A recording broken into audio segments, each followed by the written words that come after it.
بسم اللہ الرحمن الرحیم۔ السلام علیکم ورحمۃ اللہ وبرکاتہ۔ کیسے ہیں آپ سب بچوں؟ خیریت سے ہیں؟ اللہ پاک اپنی خاص حفظ و امان میں رکھیں ہم سب کو۔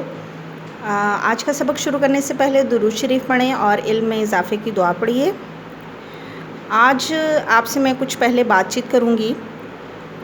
بچوں، اللہ تعالیٰ نے انسان کو اشرف المخلوقات بنا کر بھیجا، بہت سی نعمتوں سے نوازا۔ اس میں سب سے بڑی نعمت ہمارا جسم، ہماری آنکھیں، زبان، کان، دل، دماغ سے ہم سوچتے ہیں، پھر کام لیتے ہیں اس سے، اور زبان سے ہم بات چیت کرتے ہیں، بہترین بات چیت ہوتی ہے ہماری۔ اللہ تعالیٰ نے جانوروں کو بھی پیدا کیا ہے، لیکن ان کے پاس یہ صلاحیت نہیں ہے کہ وہ زبان سے بات چیت کر سکیں، ہماری طرح اپنی بات کو سمجھا سکیں، ایسا وہ نہیں کر سکتے۔ انسانوں کو اللہ تعالیٰ نے یہ نعمت دی ہے، یہ بہت بڑا احسان ہے اللہ کا کہ ہم اپنی زبان کے ذریعے بول کر اور اپنے خیالات کا اظہار کر سکتے ہیں، اپنی بات دوسروں تک پہنچا سکتے ہیں۔ جی، آج سب سے پہلے میں آپ سے ڈسکس کروں گی۔ جی، میں نے لکھا خوبصورت اسکول ہے میرا۔ اس سے کیا بات میں سمجھ آئی؟ نہیں۔ جب انسان کو اللہ نے صلاحیت دی ہے تو وہ بہترین بات چیت کرتا ہے اور بامعنی بولتا ہے۔ اب اس جملے سے ہمیں کچھ نہیں سمجھ آ رہا، خوبصورت اسکول ہے میرا، لیکن جب ہم ترتیب سے بولیں گے میرا اسکول خوبصورت ہے تو اس کی ہمیں سمجھ آ گئی، ٹھیک ہے؟ آگے ہے آ گیا سے احمد مسجد۔ اب بے ترتیب بات ہے، صحیح طرح سے سمجھ میں نہیں آ رہی۔ ہم کہیں گے احمد مسجد سے آ گیا، ٹھیک ہے؟ اس سے ہمیں بات اچھی طرح سمجھ میں آ گئی۔ اس کے بعد مٹھائی میں بازار لایا سے، لیکن صحیح بات کیا ہوگی؟ میں بازار سے مٹھائی لایا۔ اس سے ہمیں بات اچھی طرح سمجھ آئی، اوپر والی بات سے ہمیں صحیح وضاحت نہیں ہو سکی۔ اس کے بعد ہے ہیں آم پسند مجھے بہت مجھے، لیکن صحیح نہیں لکھا ہوا۔ بات کیا ہے اصل میں؟ مجھے آم بہت پسند ہیں۔ تو ہم نے صحیح طریقے سے جب بات چیت کرنی ہے تو ہم نے درست باتیں بولنی ہیں، لفظوں کا ہیر پھیر نہیں کرنا، آگے پیچھے نہیں کرنا، بلکہ درست بات کرنی ہے تاکہ اگلے کو سمجھ آ جائے۔ تو جو درست بات کہتے ہیں ہم، وہ ہوتا ہے ہمارا جملہ، ٹھیک ہے؟ جملہ اصل میں کیا ہے؟ ترتیب سے لکھے ہوئے بامعنی الفاظ کو جملہ کہتے ہیں۔ مثلاً یہ میرا اسکول ہے، علی میرا بھائی ہے۔ جی، یہاں بات واضح ہو گئی نا؟ ٹھیک ہے، یہی جملہ آج ہم پڑھ رہے ہیں۔ آپ کھولیں گے اقرا اردو عملی کتاب، صفحہ نمبر 32۔ جی، صفحہ نمبر 32 پہ دیکھیے جملہ۔ کالم الف میں دیے گئے الفاظ بامعنی تو ہیں لیکن بے ترتیب ہیں۔ ان کو الگ الگ بولنے سے پوری بات ہماری سمجھ میں نہیں آتی۔ جب ہم ان کو ایک خاص ترتیب سے ملا کر بولتے ہیں تو پوری بات ہماری سمجھ میں آ جاتی ہے۔ ترتیب سے لکھے ہوئے بامعنی الفاظ کو جملہ کہتے ہیں۔ آپ نے اس کو انڈرلائن کر لینا ہے، یہ جملہ کی تعریف ہے اور اس کو آپ نے یاد کر لینا ہے۔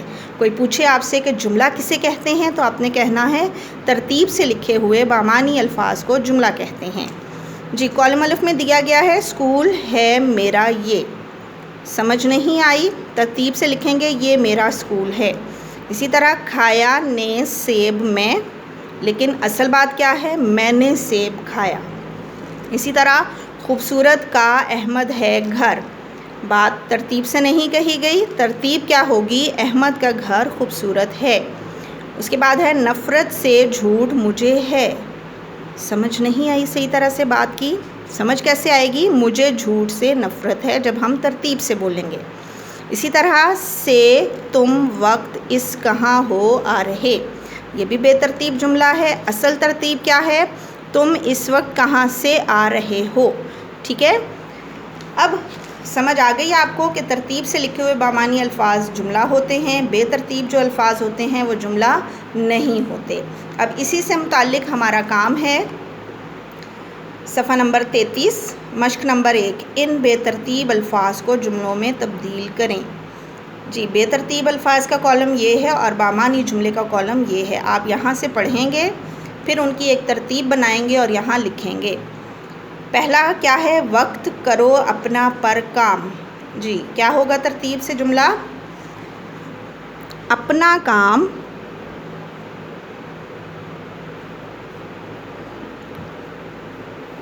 وقت پر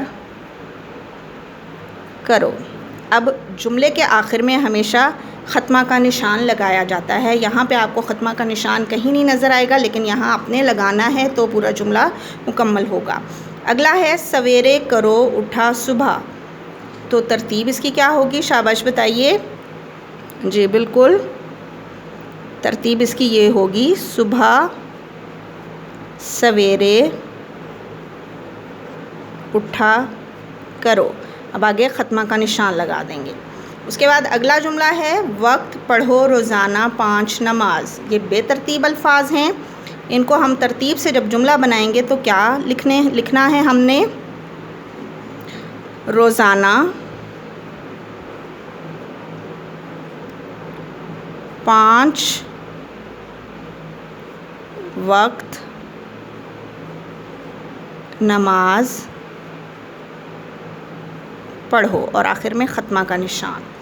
جی، اب سمجھ آ گئی آپ کو کہ آپ نے بے ترتیب الفاظ کو کس طرح جملے کی شکل میں تبدیل کرنا ہے، اور یہی آج کا آپ کا ہوم ورک ہے۔ آپ نے ان الفاظ کو مکمل کر لینا ہے صفحہ نمبر 33 پر۔ اس کے علاوہ آپ نے یہ کرنا ہے کہ آپ نے حمد پڑھی تھی، حمد میں سے اہم الفاظ آپ نے یاد کر لینے ہیں۔ انشاءاللہ اگلی ویڈیو میں آپ کو حمد کی املا بھی کرواؤں گی۔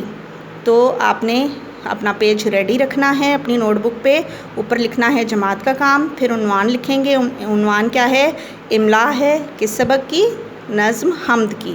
تو اس طریقے سے آپ لکھ کر اپنا ایک پیج ریڈی رکھیں گے۔ انشاءاللہ اگلی ویڈیو میں آپ کو املا بھی کرواؤں گی۔ آج آپ نے املا کی تیاری کرنی ہے اور اس کے علاوہ عملی کتاب صفحہ نمبر 33 کو مکمل کر لینا ہے۔